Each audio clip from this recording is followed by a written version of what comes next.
Consider this for a moment. From the wreckage of the Titanic, we have discovered iron engines, various pieces of furniture, and even some leather shoes. However, no human bones have been found, which raises the question, why is that?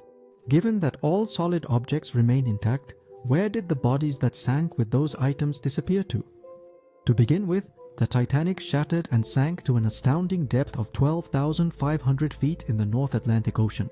At this depth, it is pitch dark, the temperature is freezing, and the pressure is so immense that a human body would be crushed almost instantly.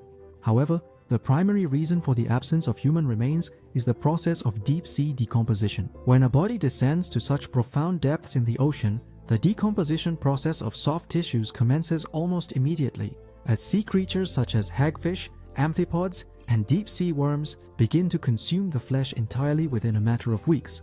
However, while the flesh is indeed gone, you might be curious about what happens to the bones in such extreme conditions. At this depth, the ocean begins to exert its influence, triggering its natural processes.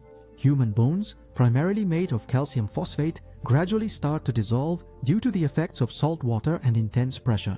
Scientific studies show that bones cannot endure the severe conditions of the deep ocean, especially with the presence of anaerobic bacteria. Anaerobic bacteria thrive in such environments, infiltrating the bones and ultimately causing their complete destruction. A significant discovery made in 2004 revealed that while some leather shoes were found near the Titanic wreck, no human remains were present. Only the shoes and their impressions in the mud were left behind, indicating that bodies had once been there. Leather was able to survive because the tanning process makes it resistant to bacteria, whereas bones do not have this level of resistance. Another significant reason why bones are not found is that ocean currents likely carried them far away from the wreckage site, but they ultimately met the same fate. That is to say, the flesh decomposed and eventually the bones dissolved. If a body had been enclosed in a metal box, there is a possibility that some parts might have been preserved.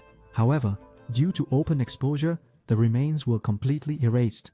This phenomenon is a natural process, and the Titanic wreckage site serves as a perfect illustration of it.